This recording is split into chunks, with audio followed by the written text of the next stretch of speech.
They thought she was just a quiet girl, until the mirrors started watching back. When Aaliyah Kravitz stepped into school number 47, it was as if someone had silenced the world. The bell hadn't rung yet. Morning sunlight spilled lazily across the wide hallway, casting long geometric shadows.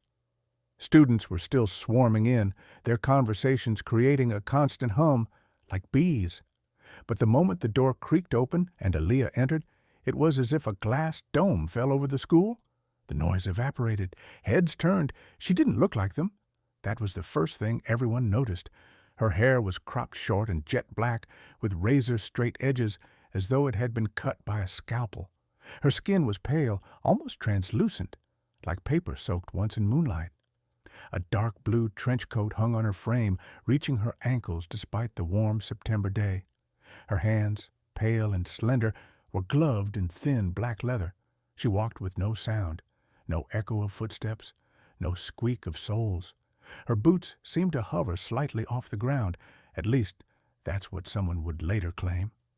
Her eyes, behind unnaturally dark contact lenses, scanned the hallway slowly, as if memorizing every brick, every student, every crack in the wall. Like she was seeing through the world rather than just looking at it. A new girl. That's all the students knew. But she didn't come with the usual new girl aura. Awkward smiles, hopeful glances, a backpack too bright or posture too small.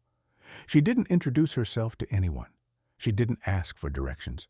She moved like she already knew everything about this place, or didn't care to learn, and that made her dangerous. Two girls from 9B whispered to each other, "Is she from some boarding school?" "More like a cult. Look at those gloves." A boy from 10A leaned against his locker, chuckling nervously. "She looks like she stepped out of a Tim Burton movie." The teachers, too, glanced up from their papers.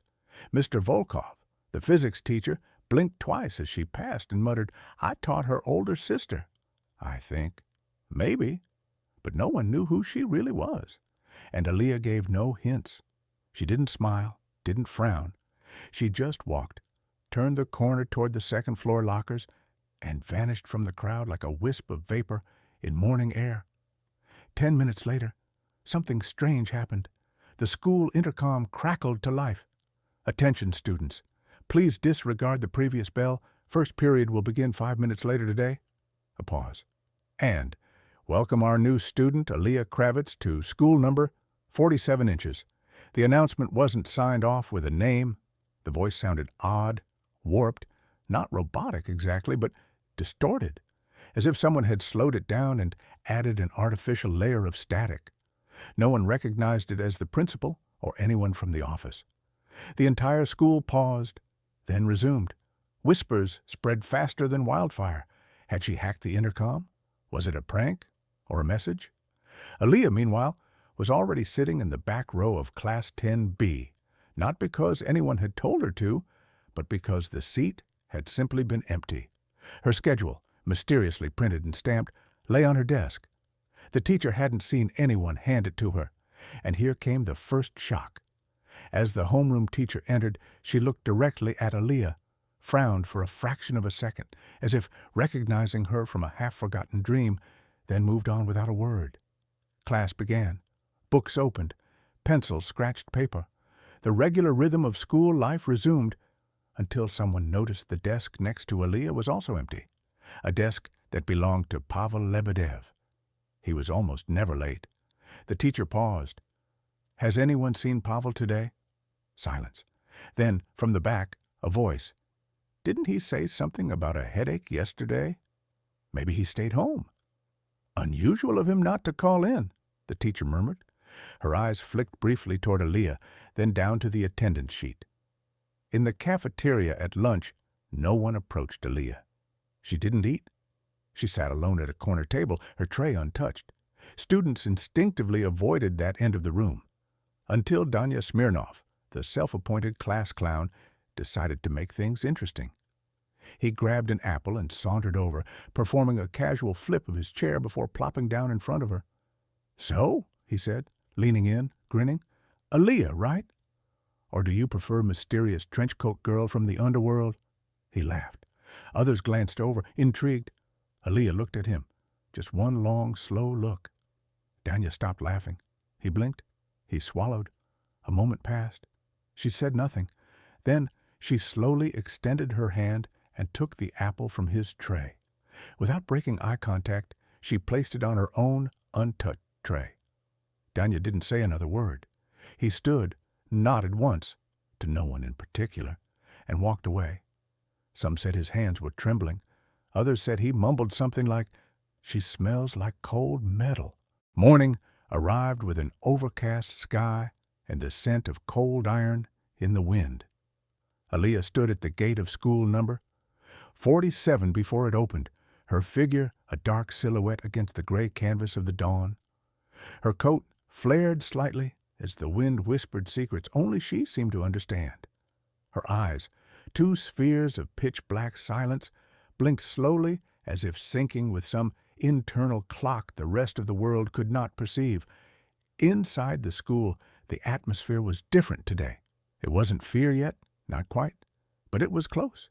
The hallway lights flickered once, a subtle omen, and for those who noticed, and some always noticed, there was a sense that the school itself was waiting, holding its breath. Aaliyah moved through the halls like a shadow, but today something changed. Someone followed her. Sophia Eltsina, the daughter of the local prosecutor, prided herself on never missing a secret. Her perfectly polished nails tapped against her phone as she trailed Aaliyah not out of interest, but for power. A viral post, a story, something to seize and manipulate. She cornered Aaliyah near the old stairwell. "You're pretty good at creeping everyone out," Sophia said, her voice laced with smug superiority. "But I know your type. The whole mysterious loner thing? It's been done. You'll fade. They all do." Aaliyah turned slowly, her head tilted slightly to one side. For a heartbeat, nothing moved. Even the dust in the air felt suspended. Then she spoke. Her voice was soft, low, textured like velvet that had been soaked in sorrow and dried in fire. "Your reflection. It cries when you're not looking." Sophia recoiled. "Excuse me?" "The mirror in the third-floor restroom. You don't look at it for more than 5 seconds because you're afraid it will remember the things you pretend to forget." A silence fell between them that cracked like thunder. Sophia laughed, but it came out dry, hollow. "Whatever. Stay away from me." She walked off, faster than necessary. That night, Sophia would find the third-floor restroom mirror smeared with fingerprints from the inside of the glass. Her own lipstick smeared across the surface in words she never wrote. "I remember what you did in June." But the next day, Pavel Lebedev returned. Bruises bloomed faintly across his jawline and under one eye. His gait was uneven, like he'd forgotten how to walk comfortably. He said nothing, but when he saw Aaliyah in the hallway, he bowed his head slightly, as if apologizing for something he hadn't done, or perhaps for something he had witnessed. No one asked him where he had been. They were too afraid of the answer. During literature class, the teacher announced an unexpected assignment. Write a first-person narrative of your worst fear. As students began to scribble anxiously, the teacher walked between desks, pausing beside Aaliyah. Her notebook was open, but instead of words, there was a single line in delicate slanted cursive. "I fear the moment they make me forget who I am." The teacher stared. Aaliyah looked up, their eyes locked, and for a moment the teacher remembered a nightmare she'd had the night before of standing alone in an empty classroom, her mouth sewn shut with red thread. She didn't mention the line. She didn't ask for the rest of the assignment.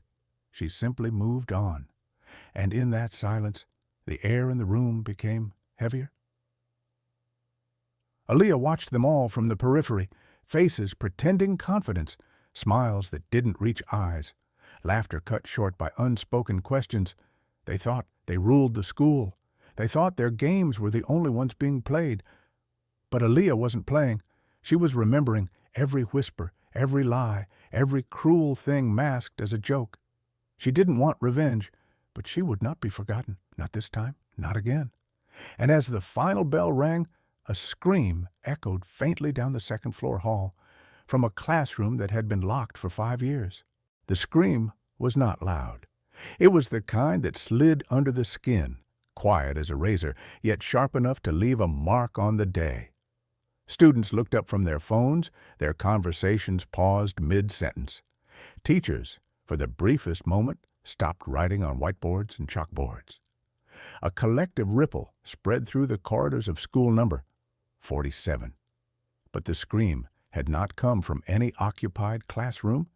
It came from room 213, a room locked for years, rumored to house the old school archives and something else. The room, according to the janitor, hadn't been entered since a minor fire incident 5 years ago, yet now its heavy metal door stood slightly ajar, the padlock dangling like a broken limb. The hallway leading to it felt colder, as though the temperature had dipped a few degrees in that corner of the building. No one dared approach, except Aaliyah. She arrived without haste, as though summoned. The corridor was already empty, the gossip having retreated into silent dread. Her boots moved without sound across the cold floor, her trench coat trailing like smoke. She reached the door and paused. Her breath fogged slightly despite the indoor warmth.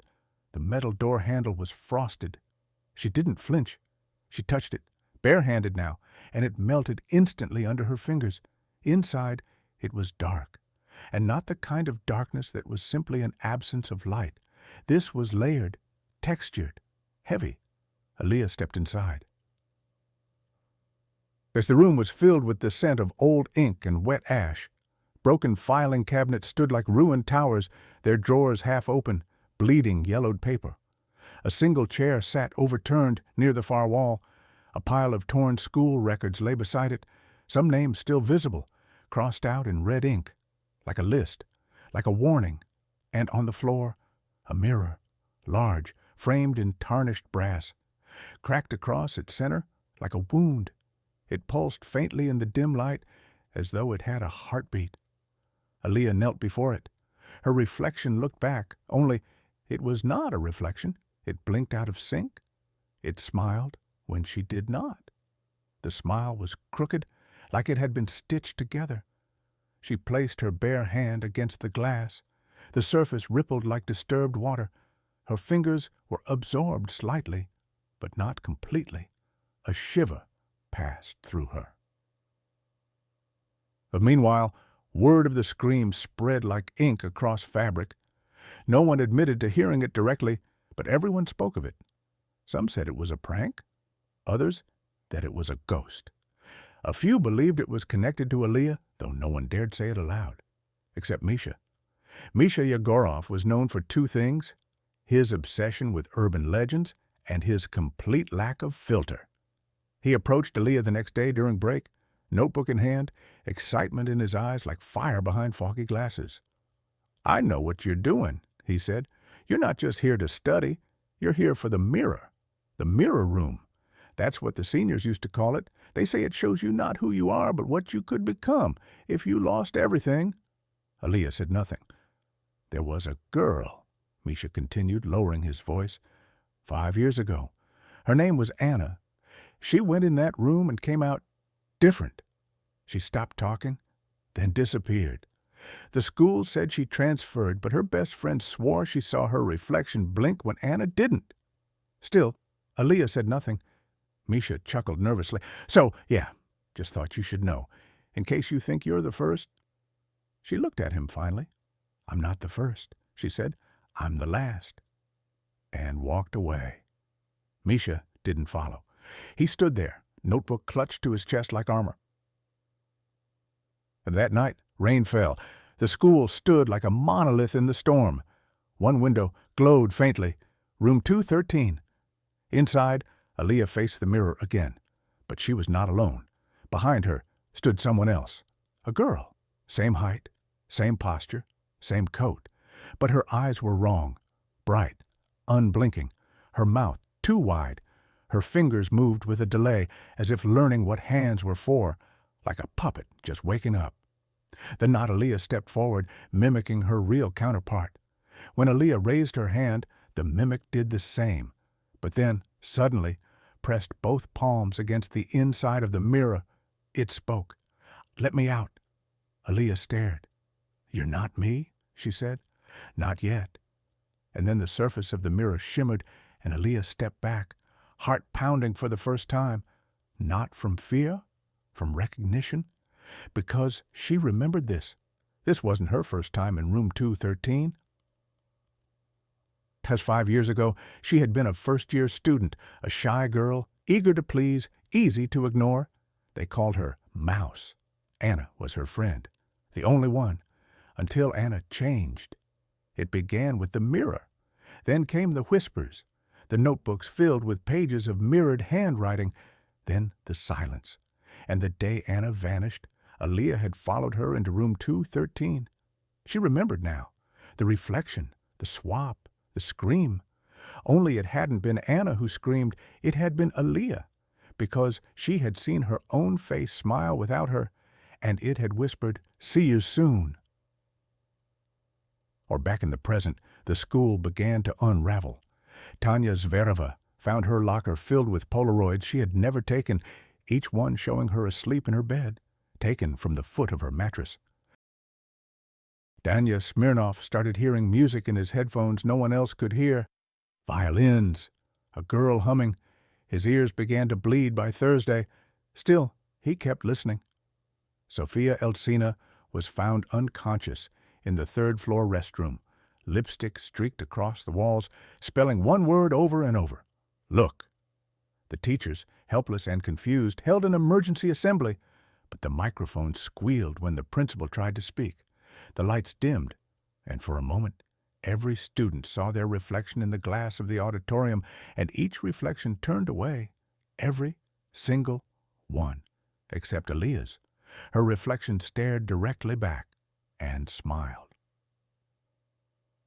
On Friday, a message appeared on the chalkboard of every classroom, in different handwriting, but the same words: "Truth demands a witness." That day, students walked in groups, phones out. No one sat alone. But the silence that surrounded Aaliyah was no longer avoidance, it was gravity. She became the center of something unspeakable, and she knew the mirror would soon need more than reflections. It would need names. That evening, the janitor disappeared. His keys were found outside room 213, tied with red thread. Still warm. That evening, Aaliyah returned to room 213 one final time. She brought nothing but a key, not a physical one, a memory. She stood before the mirror, the mimic waiting. The cracks had spread like veins, glowing faintly now, pulsing with something alive. "You're ready," the mimic said. Aaliyah nodded. "So are they. Will they remember?" "Not all, but enough." She reached forward. The glass turned liquid, and as she stepped through, the mimic stepped out. The room went still. The mirror resealed. On Monday, a girl named Aaliyah Kravitz took her seat in Class 10B. But her eyes were different now, wider, brighter, too bright. She smiled more, laughed even. But when she passed a mirror, she never looked, and neither did anyone else. Because in the darkest corner of school number 47, room 2-13 was once again locked. But sometimes, if you walked by just as the lights flickered, you could see a girl behind the glass, staring, waiting, remembering.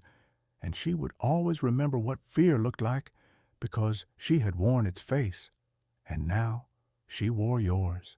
Monday morning broke without sunlight. The sky hung low and swollen, like a bruise across the heavens. The air felt damp even inside, as though the school itself had begun to breathe heavier. More than just the temperature had changed. The walls seemed to exhale softly, old breath escaping cracks in the paint. Aaliyah walked through the main gate of school number 47 at exactly 8:04 a.m. Students parted around her like the tide around a rock. She didn't speak, didn't make eye contact, but her presence was no longer silent.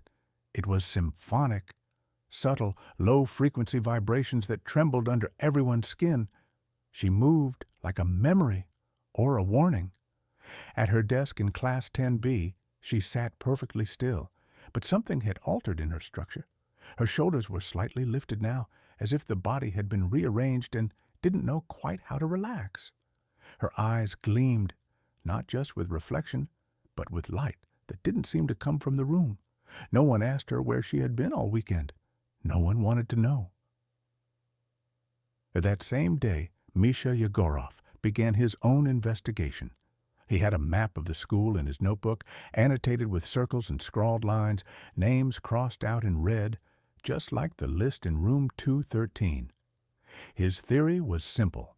Every 5 years, someone disappeared. But this time, it wasn't about one person. This time, something had been let out. He took photos, recorded whispers on his phone. At one point, he captured a faint voice in the audio playback that no one had heard live. "She remembers us." The file was corrupted within minutes. He approached Tanya Zvereva and asked if she remembered her dreams. She punched him in the shoulder, told him to stop being creepy. But that night, Tanya tore every mirror from her walls. As the next change was subtle, reflections began to flicker, first in windows, then in phone screens, then, most disturbingly, in puddles. Misha watched one student, Igor, from Class 9A, stare at his phone during lunch. The camera was on selfie mode. Behind Igor's head, a second version of him grinned back, blinking sideways. Igor never returned to school. His parents said he was visiting relatives, but no one ever saw him leave. Aliyah began writing in a small black notebook, its cover cracked like leather, dried in the sun. She wrote without looking at the page. Her hand moved smoothly, calmly, each letter curled and graceful. Once, Tanya leaned over to peek, but the words made no sense. They were written backward, mirrored. He laughed it off. But 2 days later, he was caught carving a reversed sentence into his desk with a compass. "She is not behind the mirror. She is the mirror." He didn't recall doing it. His parents withdrew him from school that same evening. The only one who didn't seem afraid was Sofia Eltsina. She returned with bandaged wrists and dark glasses, claiming migraines and stress. But her voice had changed. It had a new rhythm, slower, measured. Her smile seemed pinned in place, like it had been stitched on. She approached Aliyah in the hallway. "I see you now," she said softly. "It's clearer on the other side." Aliyah didn't respond. She didn't need to. The two of them stood there in silence as students shuffled past like ghosts, pretending not to look, pretending they didn't feel the air compress around them. By Wednesday, the school had lost electricity twice, once during lunch and once, more chillingly, during the morning anthem. In that brief moment of darkness, a dozen students claimed to see a girl standing in the center of the courtyard, but the security footage only showed static. When the power returned, a single phrase had been scrawled across the digital blackboard in Class 10B. "One of you, open the door. One of you must close it." The message vanished before anyone could take a picture. Misha couldn't sleep. Every time he closed his eyes, he saw versions of himself. Not nightmares, not hallucinations. They were organized. Dozens of Mishas, watching him sleep from inside mirrors, from puddles, from polished lockers. Some smiled, some wept. One always stood still, its eyes wide, its mouth open in a silent scream. He began sketching the mirror, again and again, until his notebooks were full. He knew what he had to do. He had to go into room 213. He had to see it for himself. To Thursday, after last bell. The hallway outside room 213 was colder than ever. Light bulbs flickered. A distant tapping sound echoed along the corridor like fingernails on glass. Misha stood at the door, hand shaking. He knocked. Once, twice. Silence. Then a voice from within. "You already know the answer." The door creaked open. Inside, darkness. And in the center, the mirror, uncracked now, smooth as water. Misha stepped forward. He looked into it and saw nothing. No reflection, no mimic, just black, endless. Then slowly it filled with light, with movement, with her, Aliyah, but not the one he knew. This version was taller, paler. Her eyes were hollow voids that shimmered. Her mouth didn't smile, it stretched. "Do you want to understand?" she asked. Misha nodded. The mirror opened and swallowed him. Friday. No one remembered Misha, not his friends, not his teachers, not the administrators. His desk was empty, but no one questioned it, except Aaliyah. She placed a flower on the empty desk, a lily upside down, and from her bag she removed a photograph. It showed Misha, standing beside room 213, his face half-shadowed. Behind him, in the window, his own reflection watching him from inside. Aaliyah smiled, not warmly, not cruelly, just with inevitability. By the end of the week, 5 students had vanished. One teacher resigned with no explanation. The headmaster began carrying a Bible through the halls, and every reflective surface was ordered covered, but it was too late, because the mirror wasn't just a place, it was a presence. It lived in glances and paused thoughts, in those half-second moments when you catch something moving just as you look away. And it had crossed over, fully, because the girl who once watched from behind the glass was now standing on your side of it, and she had learned to smile like you, to walk like you, to want what you fear. Because fear is not the absence of knowledge, it is the presence of memory, and she remembered everything, even the things you'd hoped were forgotten, especially those. And room 213? Now it remembers you too. Monday. The world moved, but not forward. It twisted, subtly, insistently, as if time itself had grown tired of moving in straight lines. The sky above school number 47 was the color of faded bruises, clouds swollen and low, their bellies sagging with something heavier than rain. Aaliyah stood beneath the archway of the school, her coat fluttering like torn pages in the wind.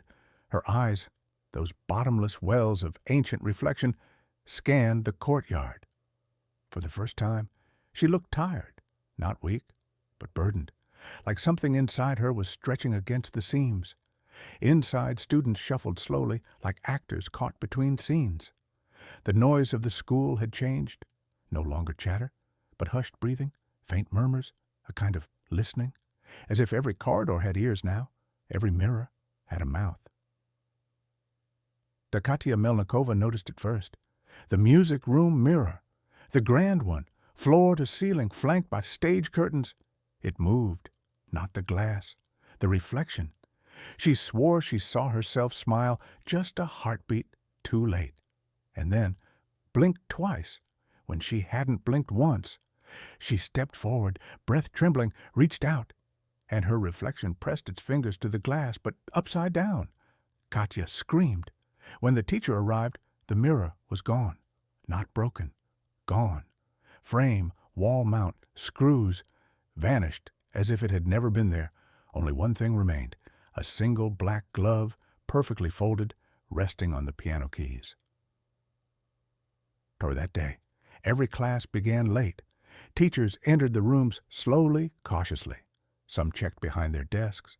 Others whispered silent prayers before starting roll. In Class 10B, Aaliyah remained motionless. Even blinking felt optional now. When she finally moved, it was to draw a circle on the corner of her desk with her finger, not with ink, just pressure, just a repetition, round and round and round. The desks around her were empty now. No one sat within 2 chairs. The teacher didn't comment. No one ever commented anymore, because Aaliyah was no longer someone you addressed. She was someone you acknowledged, like weather, like fate.